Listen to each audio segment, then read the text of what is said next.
अटल जी के संबंध में लिखते समय हमारी संस्कृति, इतिहास और विरासत को ध्यान में लेते हुए सनातन संस्कृति और अटल जी, इन दोनों का अध्ययन करके ये किताब लिखी है।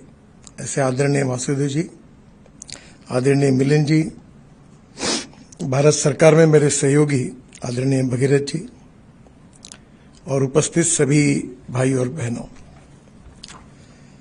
सनातन संस्कृति, इसके बारे में जो प्रचलित अर्थ है वो अनेक प्रकार के हैं। बहुत पुराने समय सुंदर राजन करके एक पत्रकार थे, उन्होंने संघ, जनसंघ, भारतीय जनता पार्टी के बारे में ऐसा लिखा था कि image versus reality and ground reality versus perception. तो विशेष रूप से सनातन संस्कृति के बारे में जो पिछले 50-60 साल में लगातार एक जो अपप्रचार किया गया कि यह जातीयवादी और सांप्रदायिक दृष्टिकोण है और इसको विशेष रूप से बदनाम किया गया। भारतीय संस्कृति, हिंदू संस्कृति और सनातन संस्कृति ये विरोधाभासी शब्द नहीं है। ये शब्द जो है, इनके अर्थ एक ही है। और आपको पता होगा कि स्वामी विवेकानंद जी ने शिकागो में जो भाषण दिया था, उसमें अपने भाषण में उन्होंने कहा था कि मेरा धर्म श्रेष्ठ है और मेरा भगवान श्रेष्ठ है, ये कहने के लिए मैं आपके पास नहीं आया हूं। तो मेरी संस्कृति और मेरा धर्म ये कहता है कि आप जिस धर्म पर विश्वास रखते हो, जिस भगवान पर विश्वास रखते हो, अंततः गत्वा वो एक ही है। संस्कृत में एक सुभाषित है, आकाशात पतितम तोयम यथा गच्छति सागरम सर्वदेव नमस्कार केशवम प्रति गच्छति। जैसे आसमान से पानी गिरता है और वो पानी नदी नालों में जाकर आखिर समुद्र को मिल जाता है, वैसे किसी भी भगवान को नमस्कार करने से अंततोगत्वा वो केशव को मिलता है। ये हमारी सनातन संस्कृति, भारतीय संस्कृति, ये संकुचित नहीं है, सांप्रदायिक नहीं है, जातीयवादी नहीं है। हमारी शुरुआती होती है विश्व का कल्याण हो। हम कभी ये नहीं कहते कि पहले मेरा कल्याण हो, फिर मेरे परिवार का कल्याण हो, फिर मेरे जाति वालों का कल्याण हो, फिर मेरे धर्म वालों का कल्याण हो, ये नहीं कहते। और इसलिए जिसके बारे में मिलिंद जी बता रहे थे, वो मुलाकात बहुत अच्छी है कि जावेद अख्तर जी ने जब अटल बिहारी जी को पूछा था कि आप जब आपकी सत्ता आएगी तो सेक्युलरिज्म का क्या होगा, वो तो खत्म हो जाएगा। तो अटल जी ने उनको जवाब बहुत अच्छा दिया था, अभी भी वो रिकॉर्ड उपस्थित है। उन्होंने कहा था, देखिए ये देश सेक्युलर आरएसएस और बीजेपी के कारण नहीं है, ये देश सेक्युलर है, सेक्युलर था और सेक्युलर रहेगा, क्योंकि हमारी भारतीय संस्कृति ये इसमें इस प्रकार की बात है कि सबके साथ समान न्याय हो, सबके साथ समान विचार लेकर व्यवहार हो। ये हमारी बात है, हमारी संस्कृति की विशेषता है। और इसलिए बीच में अटल जी, अडवाणी जी के समय और जनसंघ को, भारतीय जनता पार्टी को, और आज भी हमको स्ट्रगल करना पड़ता है, क्योंकि इसके बारे में जब कन्विंस नहीं किया जाता तो कंफ्यूज करने की बात बहुत जोर से चलती है। और सनातन संस्कृति, हिंदू संस्कृति, भारतीय संस्कृति, संकुचितता, जातीयवाद, इस प्रकार का अपप्रचार इतने बड़े प्रमाण पर किया गया है कि इसका सही पॉजिटिव दृष्टिकोण लोगों के सामने लाना और हमारे विचार परिवार में से अटल जी के जीवन को लेकर जिसका अनुकरण किया उसके लिए लाना, ये वासुदेव जी ने प्रयास किया है। इसके लिए मैं उनको धन्यवाद देता हूं। एक बहुत महत्वपूर्ण बात है कि आप जरूर घर में जाकर इंग्लिश डिक्शनरी निकालिए और इंग्लिश डिक्शनरी में सेक्युलर शब्द का अर्थ क्या है देखिए। सेक्युलर का शब्द का अर्थ धर्मनिरपेक्षता नहीं है। सेक्युलर शब्द का अर्थ है सर्वधर्म समभाव, justice with all and appeasement of none. यह अर्थ है सेक्युलर शब्द का। पर अर्थ ही प्रचलित हो गया कि एक धर्म के लोगों को विशेष रूप से उसकी चिंता करना वोट बैंक पॉलिटिक्स के लिए, और उसको धीरे धीरे एक प्रकार से सेकुलरवाद का अर्थ दिया गया। हमारे देश में सबके लिए एक कानून होना चाहिए, कोई भी व्यक्ति उसकी जात, पंथ, धर्म, भाषा, सेक्स से बड़ा नहीं होता, उसके गुणों से बड़ा होता है। इस बात पर हमारा विश्वास है और इसलिए हम किसी भी प्रकार के डिस्क्रिमिनेशन को हमारी सनातन संस्कृति, भारतीय संस्कृति और हिंदू संस्कृति में किसी भी प्रकार के डिस्क्रिमिनेशन को किसी प्रकार का आधार नहीं है। और यही व्यवहार विचार परिवार में वासुदेव जी भी संघ के स्वयंसेवक रहे, मैं भी रहा हूं और अटल जी हमारे प्रेरणा स्रोत, हम सबके व्यवहार में यही बात आई है। संस्कृति सबकी एक चिरंतन, पुरखे जिसके हिंदू है, विराट सागर समाज अपना, हम सब इसके बिंदु है, यही बात कही। और इसलिए सनातन संस्कृति में हिंदू संस्कृति और भारतीय संस्कृति सर्वसमावेशक है, सहिष्णु है और सर्वसमावेशक है।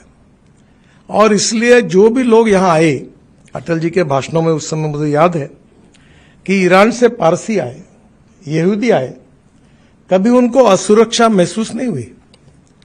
पारसी समाज कितना छोटा सा था और ईरान से जब यहां आए, जब उनको आधार मिला, वो हमारे समाज में दूध में जैसे चीनी डालते वैसे मिलकर रह गए। ऐसे अनेक समाज आए, अनेक भाषा के लोग आए।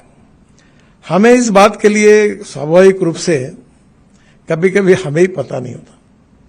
मैं मोदी जी के साथ ईरान में गया था, तो वहां एक चाबार करके पोर्ट है, वो बनाने का सौभाग्य मुझे मिला, तो मैं बहुत बार जाता था। तो एक बार मैं वहां के राष्ट्रपति जी को मिलने के लिए गया और मिलने के गया तो उन्होंने मुझे बताया, मिस्टर गडकरी, आपको पता है कि हमारी पर्शियन कहां से आई? मैंने कहा मुझे नहीं पता है।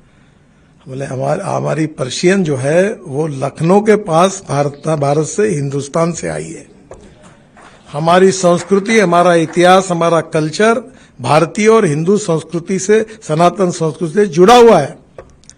और तेहरान के यूनिवर्सिटी में संस्कृत की चेयर है और ईरानियन संस्कृत पर अध्ययन करते हैं। ये जर्मनी में है, ये अनेक देशों में हमारी संस्कृति, इतिहास और विरासत, योग, विज्ञान, आयुर्वेद दुनिया का आकर्षण का केंद्र बना हुआ है। पर दुर्भाग्यवश बीच के जो काल में जिस प्रकार से हमारी धर्म, संस्कृति, इतिहास, विरासत, हमारे जीवन मूल्याधिष्ठित जीवन पद्धति, परिवार पद्धति जो हमारे आधार थे, उसको दूर करके हमें दूसरा इतिहास पढ़ाया गया और हम कहते रहे। तो सुंदर राजन जी ने जो बात की, image versus reality and ground reality versus perception वाली कहानी हो गई। इसलिए संकोच करने की आवश्यकता नहीं है। और यह बात भी जरूरी है कि मॉडर्नाइजेशन एंड वेस्टर्नाइजेशन दो शब्दों में फर्क है। पुरोगामी, प्रगतिशील और सहिष्णु, सुसंस्कृत और सर्व समावेशक समाज की निर्मिति और विश्व के कल्याण करने की भावना। हम अधिकारवादी नहीं, हम विस्तारवादी नहीं। हमारे आजू बाजू के किसी भी छोटे देश के मन में इस बाकी लोगों के बारे में डर होगा, पर यह डर नहीं है कि भारत आकर हमारी भूमि ले लेगा, क्योंकि हमारे ओरिजिन में, हमारे जीन्स में, हमारे जेनेटिक्स में यह सर्वसमावेशकता है और यही हमारी संस्कृति की परिचायक है। अगर इसमें बीच के कुछ समय में कुछ लोगों ने इसमें कुछ गलत चीजें अगर चिपकाई होगी और उसके कारण गलत फहमियां पैदा होती होंगी, तो उसको दूर करना भी हमारा कर्तव्य है। छुआछूत, जातीयता, अस्पृश्यता, इसमें कोई आधार हमारे संस्कृति में नहीं है। बाला साहब देवरस जी ने वसंत व्याख्यानमाला में जो भाषण दिया था सामाजिक समता पर, इतना सुंदर भाषण था कि उन्होंने कहा कि जातीयता और अस्पृश्यता अगर बुरी नहीं है तो कोई चीज बुरी हो ही नहीं सकती।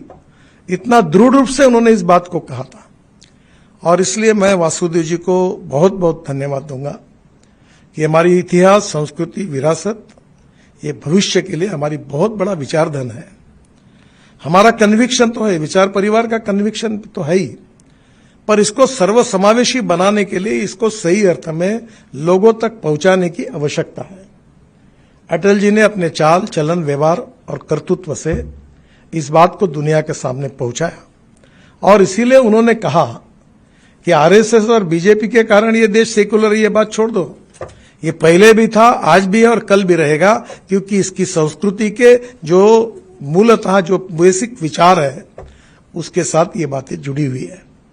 मुझे बहुत खुशी है कि वासुदेव जी ने एक बहुत महत्वपूर्ण बात को लेकर आज अटल जी की जो दृष्टि थी, जो उनका जीवन दृष्टिकोण था, जिस विचार को लेकर वो जीवन में समर्पित भाव से उन्होंने काम किया, वो इतिहास, संस्कृति, विरासत के आधार पर राष्ट्रवाद, ये उनकी विचार निष्ठा थी।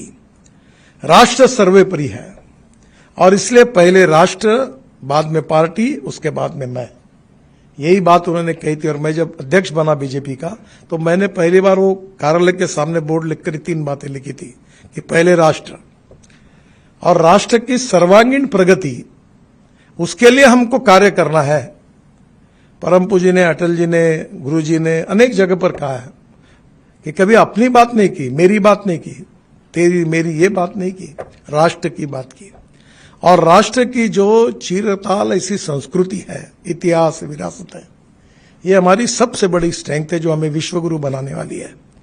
और उसके बारे में जो हमारा सम्यक दृष्टिकोण है, जो भारतीय संस्कृति, सनातन संस्कृति, हिंदू संस्कृति में कोई फर्क नहीं है, भाव एक ही है। और इसके लिए एक जगह इसको लाकर अटल जी के व्यक्तित्व के साथ जुड़े हुए इस विचार को वासुदेव जी ने अपने इस किताब में लिखा है। मैं हृदय से उनको बहुत बहुत धन्यवाद देता हूं और निश्चित रूप से ये किताब हमने पढ़नी चाहिए और आगे आने वाले भविष्य में विचार, विशेष रूप से युवा पीढ़ी के बारे में हमने स्पष्ट रूप से इस बात को रखकर एक क्लैरिटी के साथ राष्ट्र के निर्माण का कन्विक्शन हमें तैयार करने की आवश्यकता है। उसी से राष्ट्र का पूरा निर्माण होगा और निश्चित रूप से हम बिना संकोच से इस बात को आत्मविश्वास के साथ लोगों तक जाने में इस किताब का उपयोग होगा।